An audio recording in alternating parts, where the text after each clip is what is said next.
हफ्ते में सिर्फ 3 दफ़ा आपने 1 कटोरी इससे खा लिया तो आपकी सुस्ती और काहली बिल्कुल ख़त्म हो जाएगी। सर दर्द, जिस्म का दर्द, जोड़ों का दर्द बिल्कुल गायब हो जाएगा और आप अपने आप को बहुत ज़्यादा तवाना महसूस करेंगे।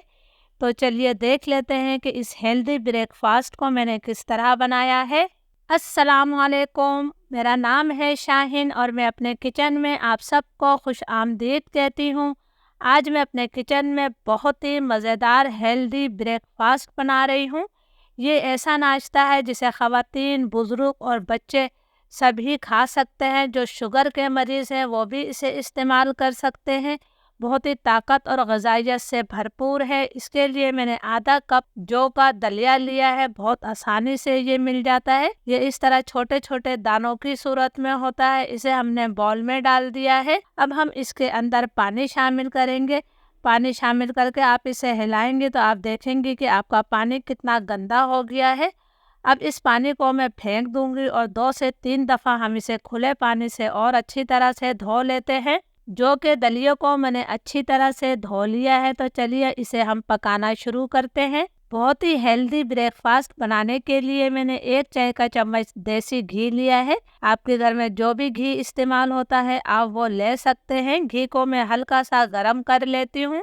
घी हमारा हल्का गरम हो गया है तो अब मैं इसके अंदर आधा कप फूल मखाने शामिल कर रही हूँ। फूल मखाने बहुत ज़्यादा फ़ायदेमंद होते हैं। इसके अंदर कैल्शियम की बहुत ज़्यादा मिकदार पाई जाती है।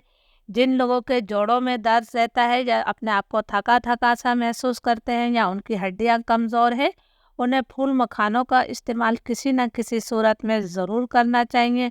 फूल मखानों को हम इतनी देर तक फ्राई करेंगे कि ये थोड़े क्रिस्पी हो जाएं। फूल मखाने हमारे नरम नरम से होते हैं। जब हम इन्हें फ्राई कर लेंगे तो ये अच्छी तरह से क्रिस्पी हो जाएंगे। मखानों को मैंने 2.5 से 3 मिनट तक फ्राई कर लिया है और ये अच्छी तरह से क्रिस्पी हो गए हैं।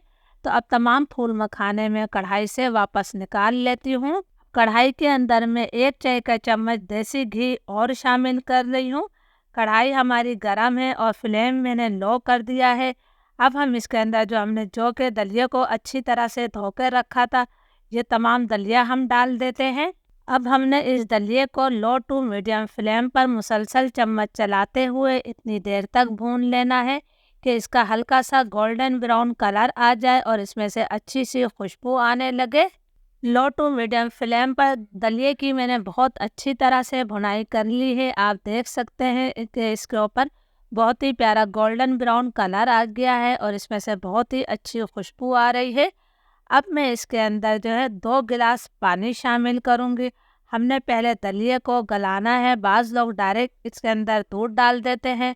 दूध में दलिया इतनी अच्छी तरह से नहीं गलता है। आपने पहले इसे अच्छी तरह से गला लेना है। इसे मैंने अच्छी मिक्स कर दिया है। लो टू मीडियम फ्लेम पर ही मैं इसे 25 से 30 मिनट तक पकाऊंगी। फिर मैं आपको 25-30 मिनट बाद दिखाती हूँ। लो टू मीडियम फ्लेम पर दलिये को पकते हुए तकरीबन आधा घंटा हो गया है। आप देख सकते हैं कि दलिया हमारा काफ़ी हद तक गल चुका है, लेकिन मुझे अभी इसके अंदर थोड़ा सा पानी नज़र आ रहा है।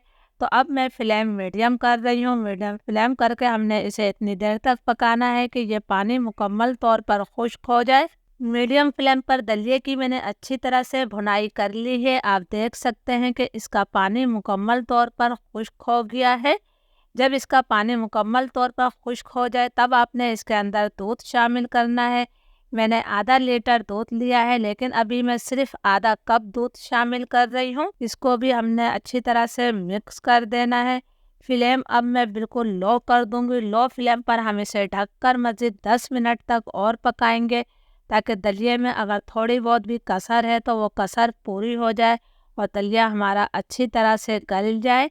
तो 10 मिनट बाद मैं आपको दिखाती हूँ। ये मैंने 10 से 12 बादाम लिए हैं। इन्हें 2 घंटे पहले मैंने गर्म पानी में भिगो दिया था। अब मैं इनका छिलका उतार लूँगी और थोड़ा सा पानी डालकर हम इसका पेस्ट बना लेंगे।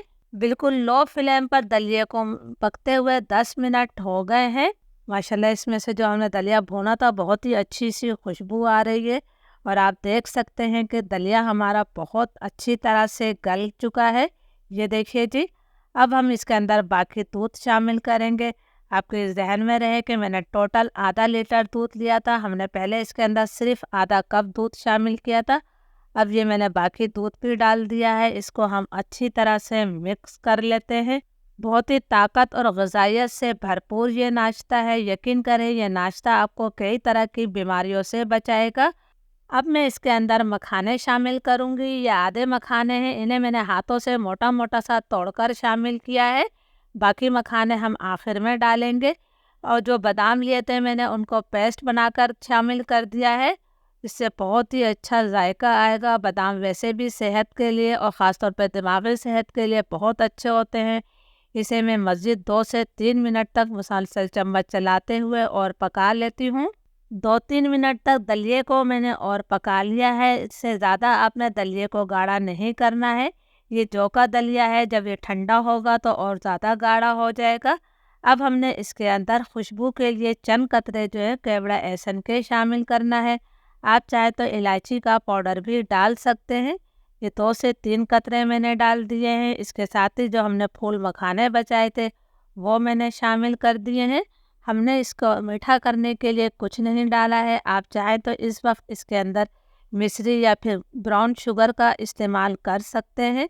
मैं क्योंकि शहद का इस्तेमाल करूँगी, वो इसलिए हम इसे थोड़ा ठंडा करने के बाद शहद डालेंगे। मखाने डालकर मैं इसे तकरीबन 30-40 सेकंड तक और पका लेती हूँ। 30-40 सेकंड तक मैंने इसे और पका लिया है। अब मैं चूल्हा बंद कर रही हूँ और इसे हम थोड़ा ठंडा करेंगे, फिर हम इसके अंदर शहद शामिल करेंगे।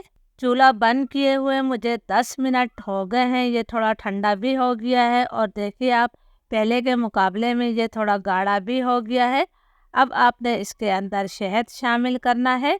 मैं इसके अंदर 2 खाने के चम्मच भरकर शहद शामिल करूँगी। आप अपने टेस्ट के मुताबिक शहद शामिल कर सकते हैं। इसको भी हमने अच्छी तरह से मिक्स कर देना है। ज़रूर इस रेसिपी को ट्राई कीजिएगा और मुझे कमेंट्स करके ज़रूर बताइएगा कि ये मज़ेदार रेसिपी आपको कैसी लगी। रेसिपी अच्छी लगे तो लाइक और शेयर कीजिएगा। इजाज़त दीजिए, अल्लाह हाफिज़।